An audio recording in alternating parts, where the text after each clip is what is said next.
Good morning. You're watching DeProgram with Ted Rall and John Kiriakou. It's Tuesday, January 27th, and the administration is backing off from its untenable position about ICE in Minneapolis. We'll be talking about that.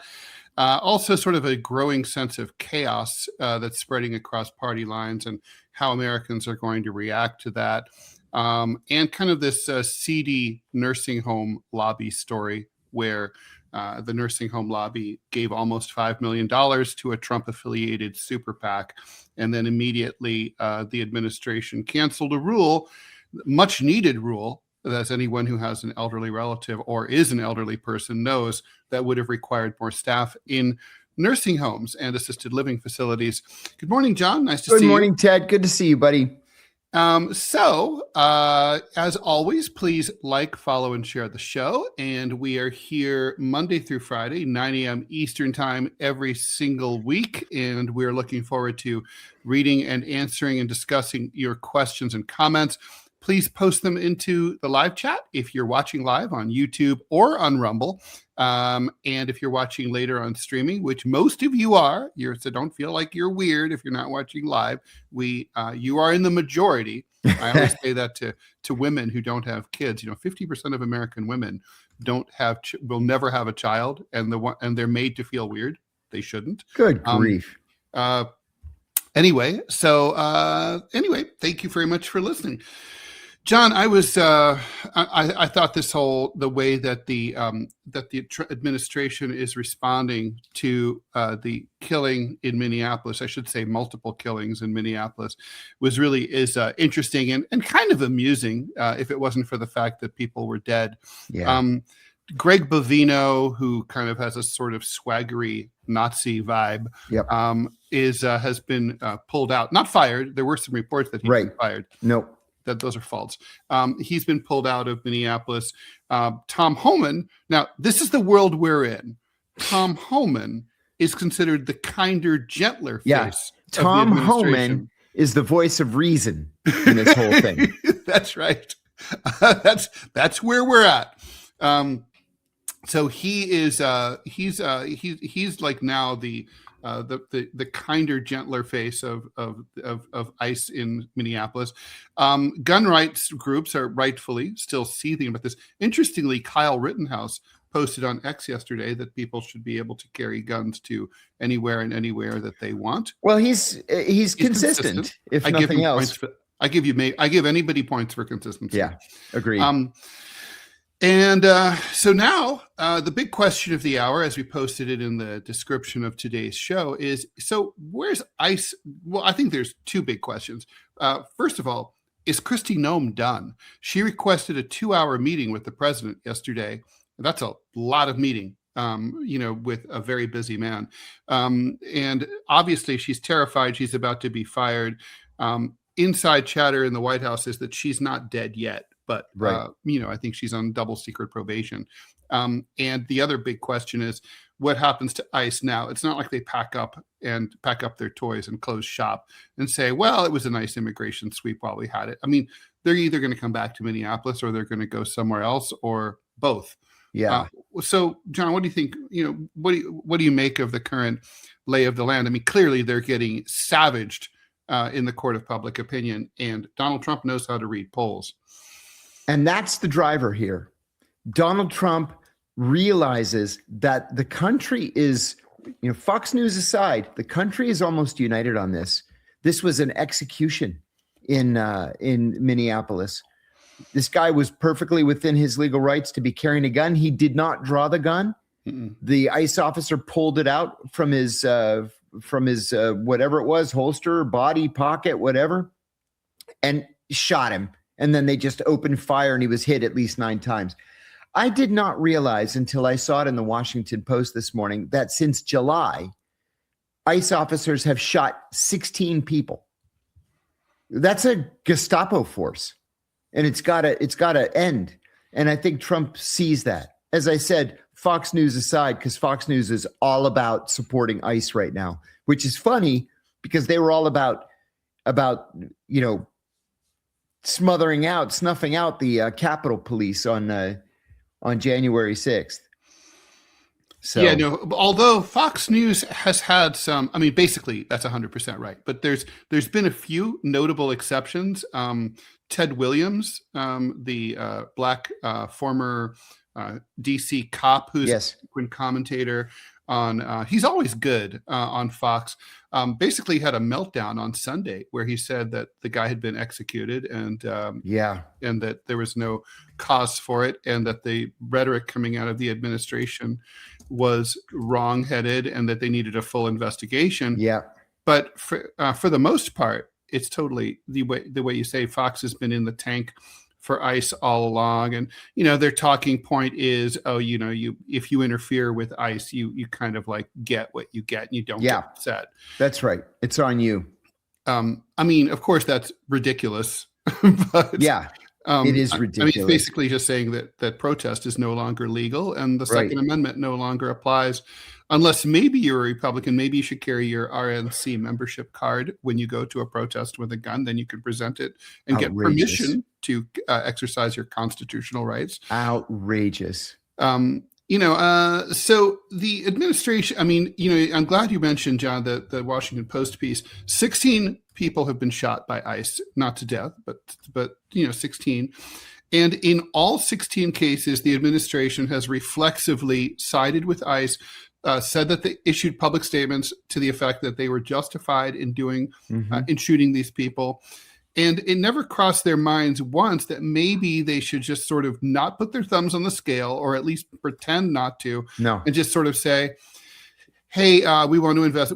Obviously let's all stay calm and let's keep the, let's see what happened and let the investigators do their job. Keeping things calm, it wasn't the idea here, right? I mean, this was about stirring things up. And John, I was 5 years old in 1968, but I read a lot about 1968, and I kind of remember barely. That's right, because that's when I learned to read. And this feels like 1968, right? Where, I mean, basically the authorities were cracking down all over the world, right? We think of just the United States and the race riots and everything, but in the Columbia University takeover in 1968, all that. But there was the takeover there was the New Paris Commune, at the Sorbonne in 1968. Right. The Tokyo University takeover. It was all. I mean, it was a year of revolution and revolt. Yes, it was. And the thing is that the take of the elites seemed to be, their reflexive take was, if we come down like the fist of God on these fucking hippies, we're gonna have the support of the great silent majority, as Nixon called them. That, I think, is the instinct now. Like if we crack down on the hippies and the illegals with just really hard, then they're gonna we'll get support.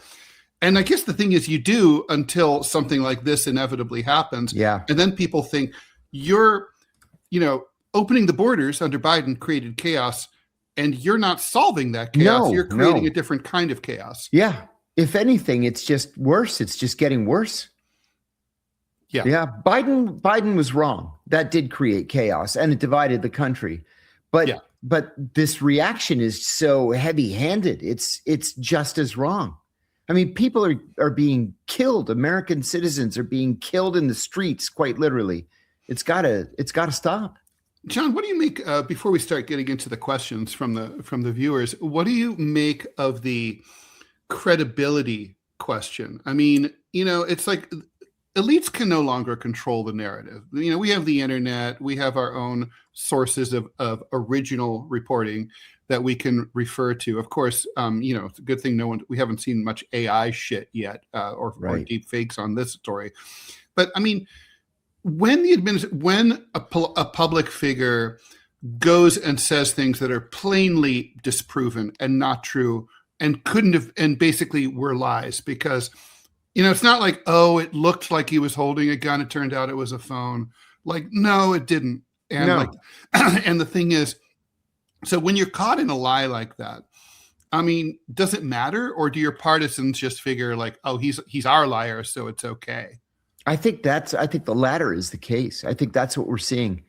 We're seeing in America today, and it's perpetuated by the likes of Fox News, OAN, Newsmax, People have a position, and the facts be damned. It's funny. You and I are both. Well, we're both independents. I'm more libertarian, although I think you're libertarian. I have too. a very strong libertarian. I think you do. Yeah. And it's a mystery to me why any American would be joined at the hip to a political party when they've both proven themselves to be so corrupt and dysfunctional, or a government. They're corrupt and dysfunctional. I don't get it. And look, let's be fair here. I mean, the Biden administration and their supporters lied to the American people like the day is long, right? You can say that again. And I mean, starting with and not limited to the fitness of the commander in chief, right? He's great. He's behind the scenes. Karine Jean-Pierre said he's like the human tornado. Remember that? Remember, I can't even keep up with him. Fucking liar. Yeah. I mean, what a joke. And we all laughed at her when she said that. Right. And then the minute that she's not the press secretary anymore, she writes this book and she's like, we were all so worried. I wanted to tell the truth, but I couldn't. They wouldn't let me. It's like, I hope we never hear her name again. No, I know. I mean, just once. I always dream. I think I've told you this before, but I always dream of the Hollywood moment where like Colin Powell walks up to the podium, starts to read the speech. The music starts to swell. The music stops, and he tears up the speech, and he's like, I was sent out here to lie to the world and the American people, but I can't and I won't do it. I will tell you the truth. Never happened. And then, of course, in his memoir, he's like, that is my greatest regret in life. Well, it's kind of too late to lament that, isn't it? Yeah, it's a million dead Iraqis too late. Yeah, for sure. John, shall we do some questions? Let's do some questions. Already, there are so many good ones. Yeah, there are. Robbie, Tammy Landegren, my fellow Daytonian, a full court press assault on the press. Please ask to discuss. Tammy, we need more details on that. I don't know. John, tell us. John, do you understand that one? I regret that I don't. I'm sorry. Okay, Tammy, pipe in. We'll get to you. If the U.S. Aaron Arnold, if the U.S. attacks Iran, will Russia get actively involved? John, I doubt it. I think the Russians are preoccupied with their own situation in Ukraine, and I think that would they supply the Russians, at least supply? Yeah, definitely. And I think the Russians and the Chinese have this longer term view of these kinds of issues, where they just believe that the U.S. is going to hang itself over the long term. We're going to bankrupt ourselves with these wars everywhere in the world. We're fighting all over the doggone place. Our military budget is bigger than the next 8 largest countries combined, and they know that we can't keep this up permanently. So I think that they're perfectly willing to just sit back and watch us hang ourselves. That does seem like the right strategy always. But I mean, what about credibility, right? I mean, Russia is not the Soviet Union. The Soviet Union definitely worried about losing credibility if they were seen as not supporting, being completely stand up for their allies. In terms of Russia, I mean, they already kind of looked like shit. In the Syria situation, where they kind of like cut loose and Assad is out, and now, the former Al Qaeda guy is running the country. Is this, is Russian credibility an issue for President Putin? It must be. I think it is. I think he takes that all very seriously too, much more seriously than we give him credit for taking it. And this is another thing too that I think most Americans, or at least most Americans in government, don't understand, and that is that we have lied to the Russians repeatedly over the years about not expanding NATO to Russia's borders. We did it anyway, and they said, "Okay, you lied to us about the Baltic states. You lied to us about what was it, Poland." Mm-hmm. We're all drawing of Eastern Europe. Yeah, all of Eastern Europe, really. We're drawing a final line with Ukraine. And then we said, okay, we respect that. And then we said, no, we're going to put Ukraine in NATO. Right. After helping to overthrow the government. Yeah, after overthrowing the government in 2014. And then we're shocked that the Russians invade Ukraine. I would say that if I had been advising the Russians up until 2014, I would have said the Americans, man, they're the classic, give them an inch, they'll take a mile. You got to cut it off earlier than that. You can't wait till they're right up on your border. Yeah, that's right. Okay, let's read an ad here. Yes, You've sir. probably noticed Rumble is growing fast and it's not slowing down. They're building a real alternative to big tech that puts creators first and actually protects free speech. And now there's Rumble Premium, an easy way to upgrade your experience with Premium. You get ad-free viewing across the platform, no pre-rolls, no interruptions, just the content you came for. Plus, Premium members unlock exclusive content like bonus videos, behind the scenes drops, and more from your favorite creators. Right now, Rumble is offering $10 off an annual subscription. Just go to rumble.com/premium and use the promo code STUDIO at checkout. That's rumble.com/premium, promo code STUDIO. No ads, more freedom, and content you actually care about. That's the deal. Let's do some more questions, and we can. I still have thoughts about Minneapolis. Teflon Money Down. Hey, Ted and John, do you think Canada could manage without U.S. trade, since 70 to 80% of Canadian exports are to the United States? And what do you know about CSIS, Canadian Intelligence, John? Thank you. I can tell you CSIS are a bunch of fucking assholes, first of all. Excuse my language.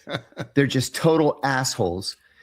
They don't like us. We don't like them. We're forced to pretend we're friends and to work together because we're all Five Eyes. We're both Five Eyes countries. But I never met a Canadian intelligence officer that I liked or that I wanted to work with, because they're all jerks.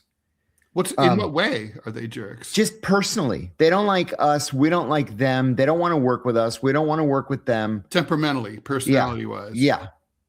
They're just not nice. At least the Brits, even if the Brits don't like you, they're at least nice to you. Are there any Quebecois in there, or is it sort of all Anglos? I never met a Quebecois.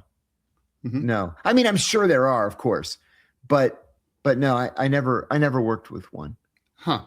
Yeah.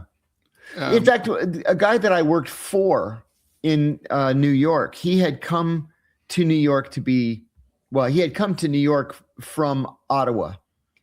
And he said that he more enjoyed working with the Russians than with the Canadians. Yeah. Well, I mean, I temperamentally love Russians, but they're funny as shit. Do you think? Could Canada manage without American trade? I mean, I have to say it'd be tough. I think economically. I think it would be tough, and I think that they understand that, but I think that they're just trying to poke the bear a little bit. They do have deep sea ports, though. They could definitely, but on the other hand, Yes. they got big fucking oceans to contend with. Big, giant oceans. I think that this effort by the Canadians to improve relations with China is real. Mm-hmm. I think that they're not going to be led down this odd path by the United States, and they figure they're going to do what they can with the Chinese, wait out Donald Trump, and then reassess in 3 years. Mm.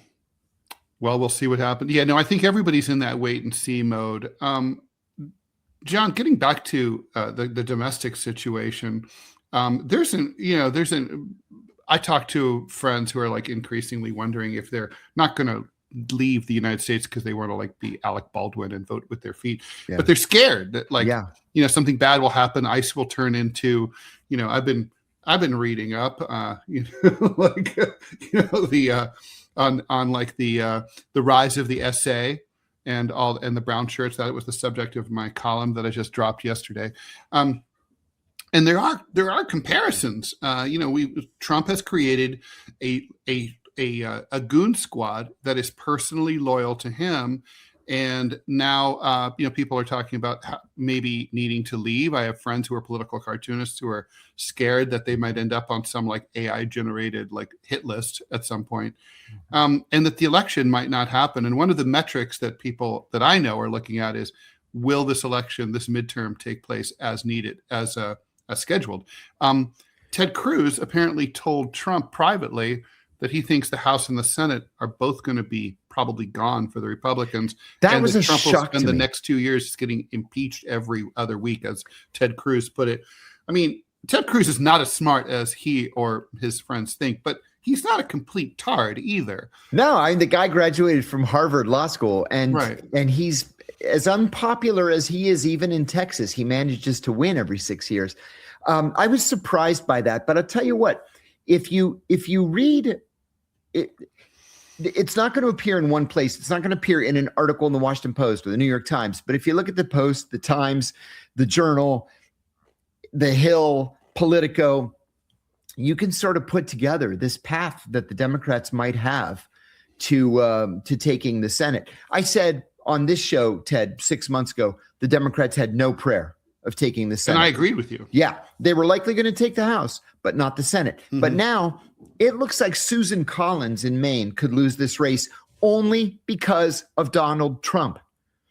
There are, and this hasn't been reported very widely, but there are ICE, heavily armed ICE agents on the ground in Maine. Which is a very libertarian state. Very libertarian, and they're not liking it one bit.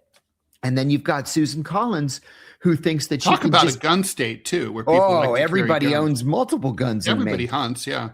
And then you've got Susan Collins, who thinks that she can trick her way into another term. I hate her. And people have had enough. And now people are asking her. I never could stand her, and she's not very nice. I debated her once on Yemen, and then oh God, it must have been a bloodbath. Well, I didn't know she was going to be the one I was going to debate. I was invited to participate in this debate. So I went to What the fuck does she know about Yemen? Nothing, and I kicked her ass. And the next day, John Kerry came to my office, and he said, "Did you debate Senator Collins last night?" And I said, "Yes." And he goes, "Don't do that again."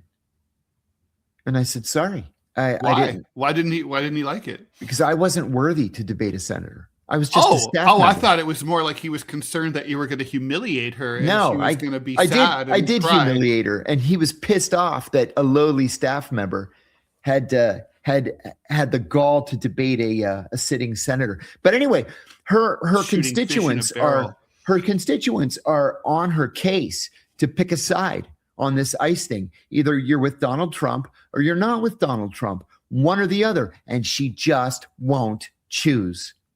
And it's going to end up costing her that seat. In the meantime, Joni Ernst in Iowa, she was a shoo-in for re-election, and Iowa has moved farther and farther into the red. But now that's an open seat.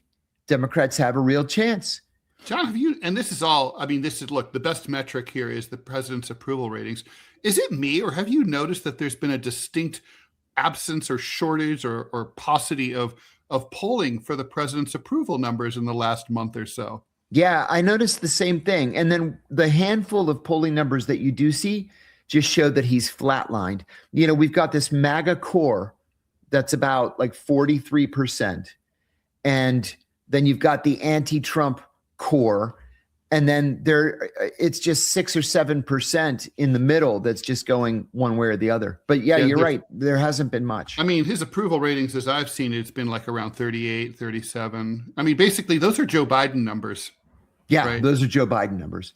Greg Battis, will Trump release the Epstein files to distract from failed ICE CBP events and a bad economy? What a great question. So in other words, we send ICE to distract from the Epstein files, and then we do the Epstein files to distract from ICE. We can just have a distraction palooza. All while sending an aircraft carrier battle group to Iran. Right. That's looking really serious. I'm worried. As you've been talking about for weeks, John. I'm worried.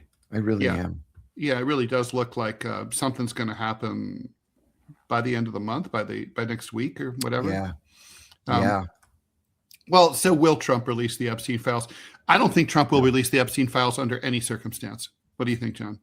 No, I don't think he has anything to gain by releasing them. And I think that you're right, Ted, that if you just keep distracting, people eventually move on. I mean, that was Mussolini's insight, the cult of action. Yeah. Just keep doing things, flood the zone. Just, your opponents are, while they're reacting to the thing you did, yesterday, you're on to the next thing, and they're not, and then they have to figure that out. And it's like, it's like drinking from a fire hose. Yeah, that's right. Okay. Petey Hendricks What gives the ICE agents the jurisdiction to confront protesters? They're there Great to enforce question. misdemeanor border offenses, not to force people to move away. Exactly They should right. not have live ammunition. Well, I mean, I think their argument would be that they have the right to perform their functions unimpeded, and they're arguing that they're being impeded by the people who are following them around and blowing whistles and maybe blocking the road or Legal protest. Right. I mean, maybe not blocking the road, but there's if you want to enforce a noise ordinance against the whistles, that's up to the local cops. But these are legal protests. And the local cops, are between a rock and a hard place. Obviously, local cops are really interesting. They basically follow the orders for whoever's in charge, right? Like in occupied France, they worked for Vichy helped deport Jews, but they often weren't that into it, and they would like warn Jews in advance sometimes and say like, you really need to be out of here tomorrow. There's a raid coming. Yeah. And then like when the Allies arrived in 1944, then they flipped and started shooting at the Germans.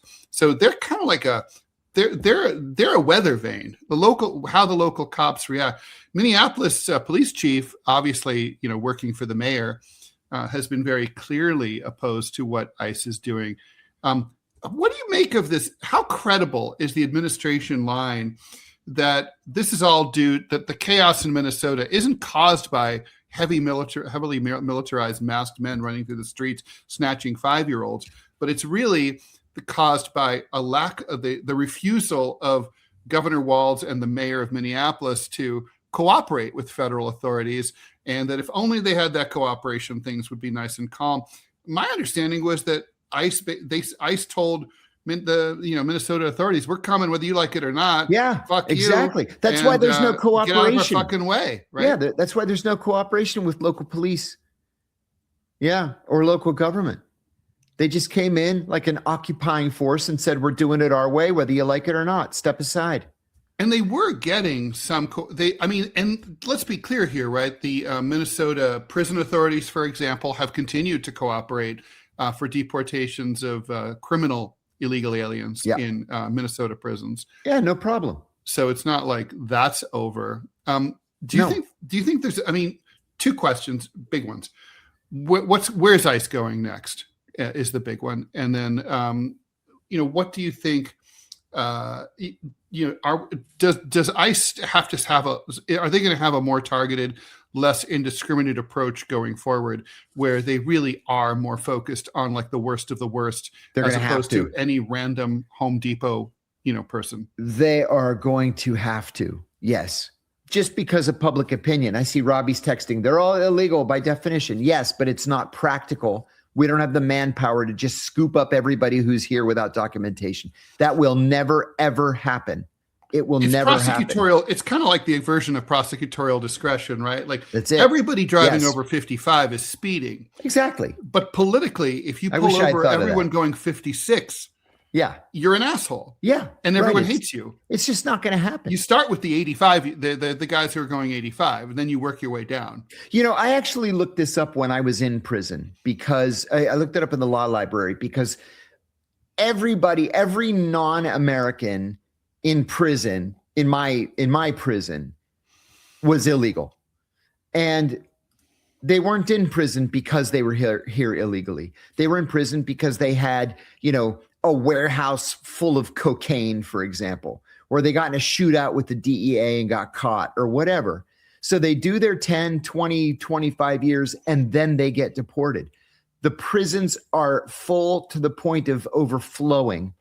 We're not going to arrest more people just because there's a roundup of undocumented migrants. It's not going to happen. By the way, why do they do that? Why does our judicial system do that? Why don't we just say, I guess I get it. Like, okay, you broke an American law. You've got to face American justice. I interrupted myself. I apologize. Yes. So the point I was going to make is I looked this up in the law library. If you are caught for being here without documents, without a visa, and you're prosecuted, first offense is up to 5 years in prison. The second offense is up to 10 years in prison. The third is 20 years in prison. But it's one of those laws that's just not enforced. It's just not. It can't be, because effectively you could have a cumulative prison sentence of 35 years in prison. And that's not even including for the underlying offense that they were arrested for, right? Yeah, that's right. And not to mention, and we're paying over $100,000 per inmate to warehouse them. John, why don't we just change the law and just sort of say, like, for a lot of offenses, let's say, I could see, like, you catch a terrorist. You don't want to let them go because they could come back and attack us again. But let's say you catch a fucking robber. A liquor store robber. Right. I mean, they could come back and rob your liquor store, but why not? I'm not that worried about it. Why not just, send them back home and say they can never come back, and let the local authorities deal with them, or even have them have an arrangement with, say, the Bolivians. Yes. They'll serve their sentence back home in Bolivia. Right. Like, why are we paying for these people? Why are we, financially, why? But what you're proposing here, Ted, is too logical, right? It's just too logical. And I think that deep down, politicians are afraid that they're going to be accused of being weak on crime. Right. Is it also prison industrial complex shit? Oh, absolutely. When so many of the prisons, overall prisons, so many of them at both the state, the local, state, and federal level are privately run. GeoCorp and Core Civic and some of these other monstrous private prison companies. But then all of the immigration prisons are privately run.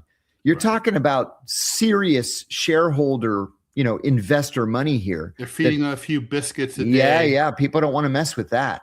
Yeah, that's good money. It's like that crazy scandal back in your home state in Pennsylvania with the asshole judge who was sending kids who in many cases hadn't really committed a crime to juvie prison because he was getting kickbacks from the private prison system. Remember that? Oh yeah. Hey, I wanted to tell you.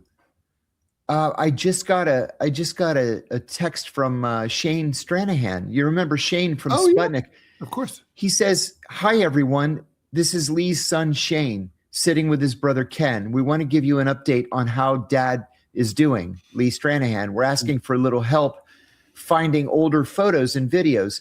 My dad has been in a skilled nursing facility for the last several months after more strokes. He's unable to speak or to communicate beyond a thumbs up or thumbs down hand gesture. I asked him if we could write on here to let folks know what's happening with him, and he said yes. He's completely cut off from the world, and barring a miracle, he's not coming back.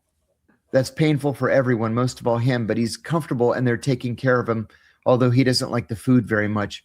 He's being represented by the people who'd been helping him with physical therapy for most of 2025." And it goes on. And there's a picture of Lee, and this is not good. Oh my God. I didn't know. I'm very sorry to hear that. Yeah, I was a frequent guest on Lee with Lee. Yeah. He and I had a show together. Yeah, you did. Yeah. And didn't he have a show with Michelle or no? Who did his other show was with? With Garland. That's right, with Garland. And they got in such fights that they both got fired. I mean, how crazy is that?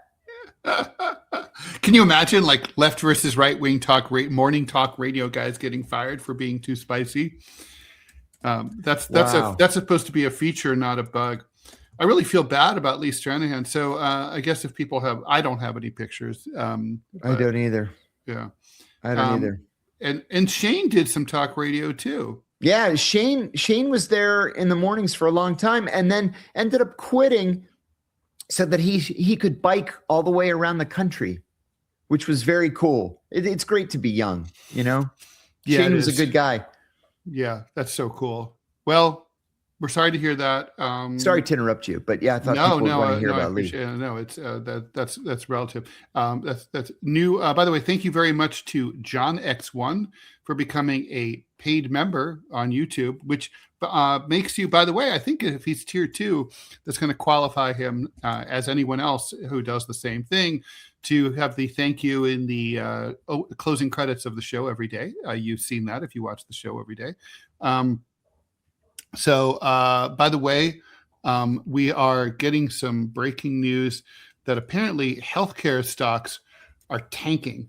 The Trump administration wants to hold, wants to hold Medicare rates almost flat next year.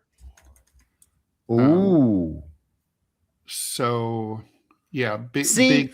But this just goes to show you what a fucked up system we have where it's all about the profits. Yeah. It's all about the profits. Yeah, it is. Yeah, that's all it is. It's disgusting. Okay, well, while we're on, I'm glad we're on economic issues here. Adam Tube 2 is asking, how are we going to handle the crushing $40 trillion debt? Yeah. Now, Adam, I think it's only 39. And while few are destined to be trillionaires, the remaining $320 million or 320 million people are barely getting by. 2001, we had a $250 billion surplus thanks to Bill Clinton. Although that was kind of dumb, frankly. Bill Clinton should have. He kind of ran an austerity economy. Yeah, he did. Kind of needlessly. How are we going to handle the debt? I mean, those are two different issues as far as I'm concerned. I'm not sure they're closely related, right? I mean, there's rising income and wealth disparity, which is, I think, a fundamental core feature inherent to capitalism, just like Marx and Engels said from day one. And then there's this crazy deficit spending, and like we can deficit spend a lot. Yeah, we can. But we're not going to know when we've gone too far until after we've gone too far. That's right.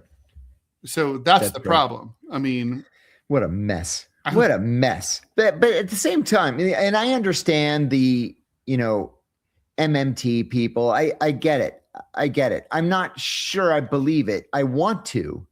I'm not sure that I believe that you can just spend and never have to pay anything back. That just doesn't make any logical sense to me. But what does make logical sense is that eventually we're going to have to pay the piper. That at the very least, we're going to have to pay the interest on the debt.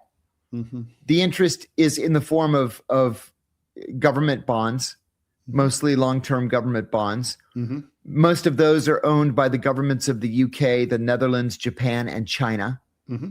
And the more the Chinese buy, the more they can squeeze our balls and weaken us. So we've got to get our act together with this debt. It's going to kill us in the end. I guess I would probably push back against you. Okay. If not for the fact that we're creating so much debt by buying shit we shouldn't want to buy, like defense shit. Yes. We could cut the federal budget easily by 40%. In other words, get rid of 80% of defense budget spending within a few years. My main concern would be, what do we do with all the people who are directly and indirectly employed by the Pentagon and all those defense contractors? You have to find something for them to do. But that's the issue, really. But otherwise, Dr. Douglas Hauser, MD, Dookie, where does Robbie draw the line for when someone is considered an immigrant versus an American? Is there a cutoff year before anyone who got citizenship can stay, or just illegal immigration? Robbie's capable of speaking in the English language. Why don't you answer that question, Robbie? Well, yes, I misspoke when we were talking, and I said I want all immigrants deported. I 100% misspoke, and I own it. I want all illegal migrants deported. If you're here illegally, man, woman, child, you need to go away. Goodbye. Go back to the place from which you came. If you're a citizen, more power to you. Just as much of an American as I am. It's a legal status. It has nothing to do with race.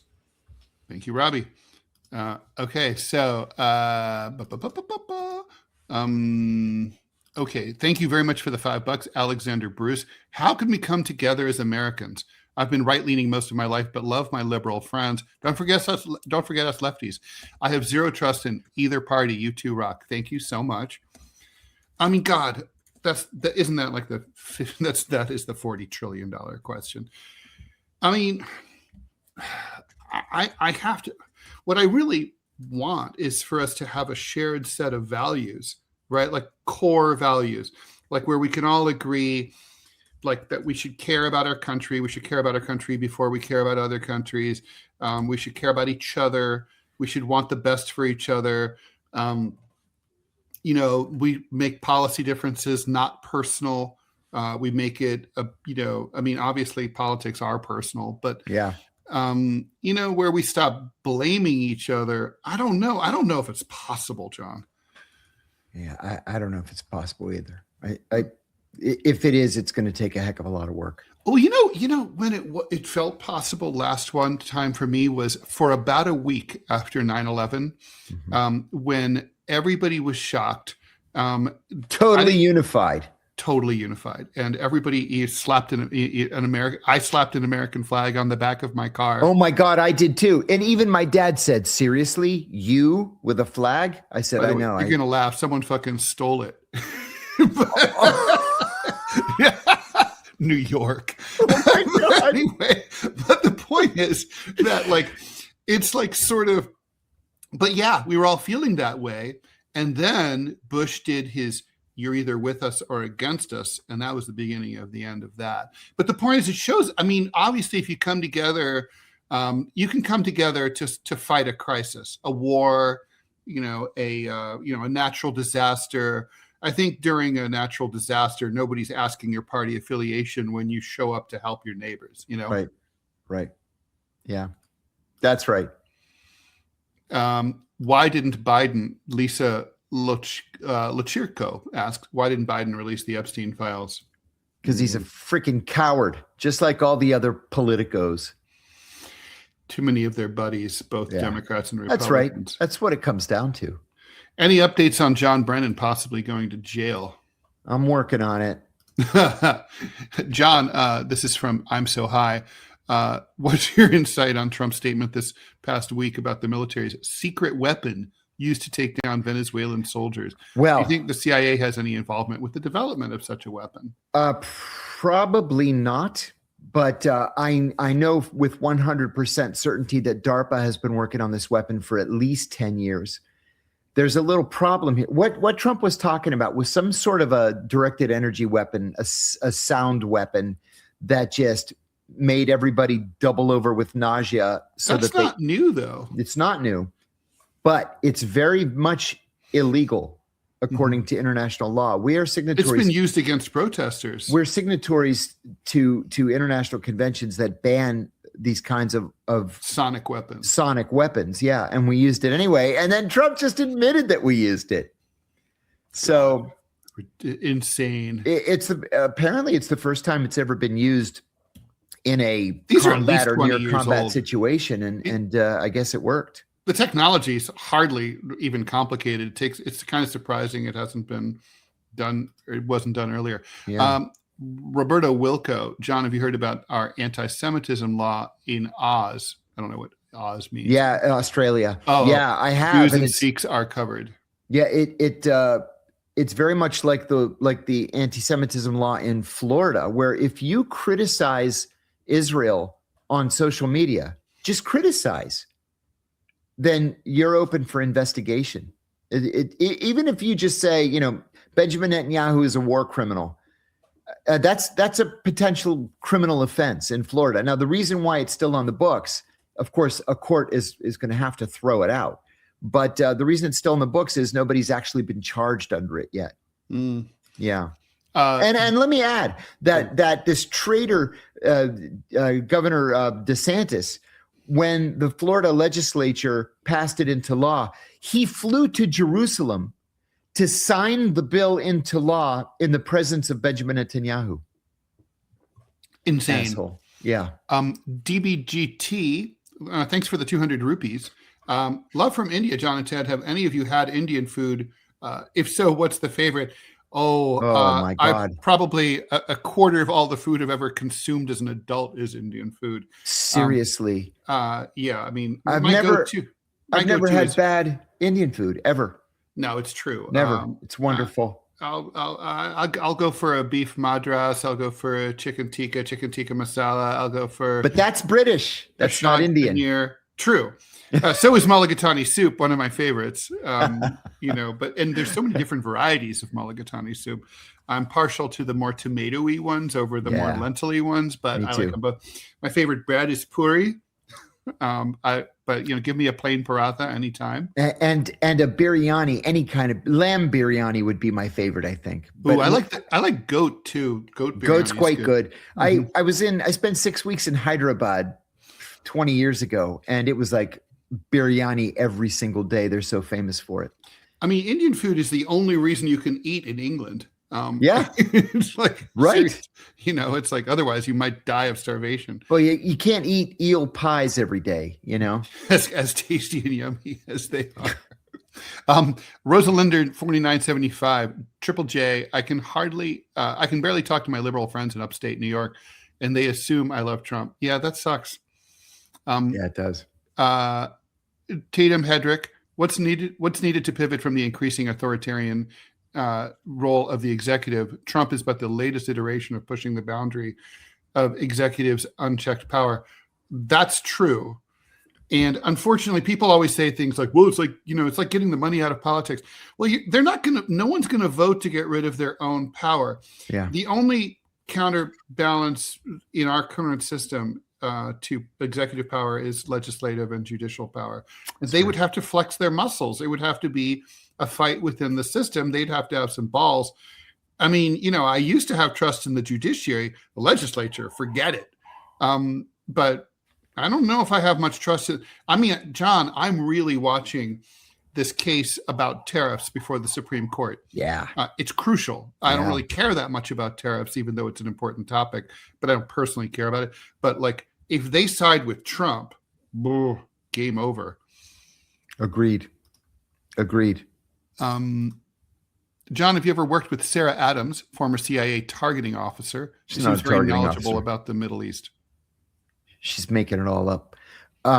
She was an open source analyst at the opensource.gov, previously known as the Federal Broadcast Information Service. She has decided she's made a conscious decision to be a hair on fire doomsday. What's a targeting officer?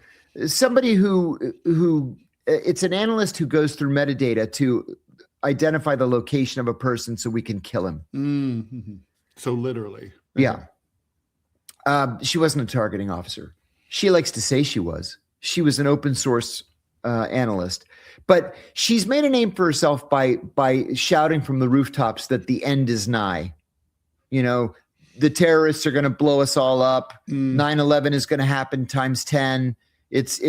We're on the brink of something, awful.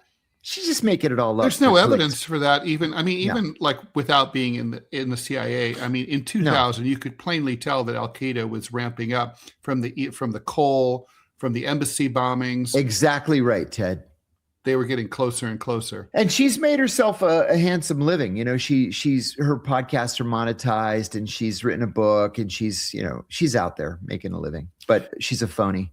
Low Key asks, do you think the two sides are so entrenched, D's and R's, that the ICE raids won't even matter? I mean, the new angle I'm seeing is both sides going with they'll utilize all the power against you if they win. The two sides are very entrenched, and they're not talking to each other for sure. And, agreed. And I mean, you got to listen to other people. You just, to be smart, never mind to be good. Yes. Tatum Hedrick, don't you guys know that Obama's deportation numbers are severely inflated since his administration counted every time someone was turned around at the border? Yes, that's true. They did count that. It wasn't just people that they were scooping up from the middle of the country after Right. they've been living here for years. Yeah.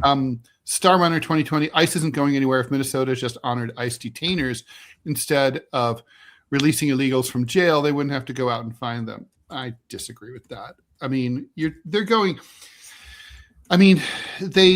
Minnesota is honoring those detainers is according to all reporting. Right. It's like if you're in prison in Minnesota, and ICE ICE can come and pick you up. They can. The sanctuary policies do not apply there. Just filming. We're all humans. Us little guys should be against the big guys holding us down. Totally. Some of the illegal immigrants are immigrants because of what the USA has done. Maybe Robbie should remember that. True too. For Robbie, we focus on illegals and jobs, but we should focus on the impact illegal children have on K through 12 schools. Overcrowded classrooms, most spent on ESL teachers. I'll let Robbie talk about that. What do you think about that? Well, it's true. I mean, here in Kalispell, when the Ukraine war started, these people weren't illegal. They're brought in by the as refugees, a bunch of people from Ukraine. I live in a town of 10,000 people. There's no one here who speaks Ukrainian. So they had to hire translators to try and teach these kids because, I mean, if you don't speak the language, what are you supposed to do? And I understand why. I understand that they are refugees from a war, but I also understand that is money that is being spent for translators and all these other services. They're now not; those dollars are not going to kids who are already going to school here. Resources aren't finite. You have to pick and choose. My whole problem is I'm sick and tired of our government prioritizing every other group of people on earth except for the American people. Our life expectancy is going down. The economy here sucks. Wages are stagnant. And the question is always just like, no, shut up. No. I'm sorry, that's just not an argument to me. Shut up, Robbie. No, I'm just kidding. I'm kidding. No, it's true. There. Look, I have the power. We're number 18 on Rumble. Thank you to Robbie and everyone else. John, you've mentioned that one of your former bosses became an author and writes books on obscure topics. Yes. Like Indian U.S. economics during the Kennedy administration. Yes. You've never mentioned their name. Oh, Bruce Riedel, Riedel. He's a brilliant author. Brilliant.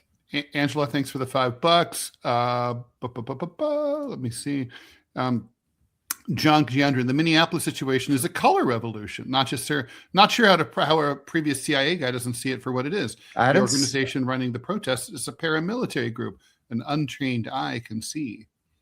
Well, thank you for enlightening me, but I think you're dead wrong. It's not a revolution at all. It's a fascist clamp. It's a right-wing clampdown. Let me put it that way. It is. Fascist is an exaggeration. Yeah, it's a right-wing clampdown. Yes. Okay, Rocklight. I'm a Brazilian who migrated to the U.S. in 2022 legally. I support the current administration when it comes to the concept, but definitely not how it's being implemented. They need to fix the MO. Yeah, well, for sure. Manya, John, what's your take on President Xi purging the Chinese military? One of his closest generals on the list. We did talk about that yesterday. Yeah. We talked about how now there are no senior generals with any combat experience, which I find fascinating, really. Xi really is making strides in fighting corruption. And I think that that's something that the Chinese should be supportive of. I mean, if I was Chinese, I would want to fight corruption. Oh, well, yeah, no, for always a problem. John, when you get pardoned, Young Courthouse says, I'm going to chug a bottle of Ouzo, Papa Molly, and watch SpongeBob. Yeah, awesome. Thank you. Count me in. I'll tell you the truth. I hate Ouzo, though. I don't want to. I love Ouzo. I don't want to get ahead of myself. I truly do not want to get ahead of myself. But are there better Ouzos? Or does the quality matter? Maybe I've just had one. Yeah. No, it's everybody makes their own Ouzo, but you want Ouzo from the island of Lesbos. Yeah. Oh, okay. Yeah. Mitilini. I won't make any jokes about that. No, go ahead. Go ahead. I forgot what I was saying. Oh no, I did buy an expensive vintage port that I'm gonna celebrate with when that pardon comes, if the pardon comes. I do love a port, especially on a cold day. Giacni, what do you think of the likelihood that countries like China, Russia, or even Iran, Pakistan are using bots, AstroTurf campaigns to rile up during the U.S. during this Trump term? I would. Yeah, but I mean, we haven't seen much evidence. No, there's not been any evidence. But if I were the Iranians or the Russians or the Chinese, I certainly would. Meshack, can we ask Robbie how many people died in the Holocaust after his immigrant statements? I don't actually, Robbie. I have no idea. Couldn't tell you. Well, we're not allowed to ask the question, so I don't know. I know it's a lot. I know it's too many. 6.8 million Jews, but they were the biggest of a group of that goes up to over 20 million, right? Like all the Catholic priests we forget about. Oh yeah. I mean, they slaughtered all kinds of people. I mean, ask me how many people died in the Holocaust. I have no idea. I'm not God. Sorry. All right. And let's see. Ray, John, thanks for the $5. John, what are your thoughts on the letter from the Patriarch of Jerusalem calling out Christian Zionists taking church property, and Mike Huckabee's response defending Zionism? I hate Mike. I want to punch Mike Huckabee in the face. Number one. Number two, I thought that the Patriarch coming out with a statement like that was very brave, because in Israel, the church has owned these properties for more than 1,000 years. They own half of the old city of Jerusalem, but they're not allowed to make any improvements, any repairs at all without specific written permission from the Prime Minister of Israel. And it should not be up to Benjamin fucking Netanyahu to decide if my church gets to have a new roof or not. All right, we got time for one little topic and one more question, I think. Maybe we can do 2 questions. We'll see. Nursing, any comments about this story about the nursing homes? Say that again? The nursing home lobby. Yeah. So basically the nursing home lobby was facing the requirement that they were going to have to actually hire some fucking people to watch the old folks. Yeah. And, everybody everybody knows there's like no staff in these places. So it's a big problem. Anyway, then the nursing home gave lobby gave $4.8 million to something called MAGA Inc. I did not make that up. I wish I were. And then magically the rule went away. It's just standard influence peddling, but it's disgusting. Yeah. Well, not influence peddling. It's awful. It's a legal bribe. Awful. Yeah, it's a bribe. Flanderina, in a recent episode, Tucker Carlson spoke about the United States following Rome and changing from a republic to a much more powerful executive. He meant it as a good thing. It's not. Do you think it will happen? It has. I mean, it has. Yeah. This is not a republic. I mean, look at the Congress is asleep. It's not a republic. We like to pretend that it is. Yeah. But it's not. No, not at all. Well, that does it. We are now at the end of our show, but we'll be back tomorrow. So please tune in then. We're here Monday through Friday, 9 a.m. Eastern time. Please like, follow, and share the show. If you are so inclined, please stay tuned for the TMI show with Manila Chan and myself. Thanks, everyone. Thanks, John. Take care. Thanks, Ted. Thanks, Robbie. We will talk to you guys later. See you tomorrow.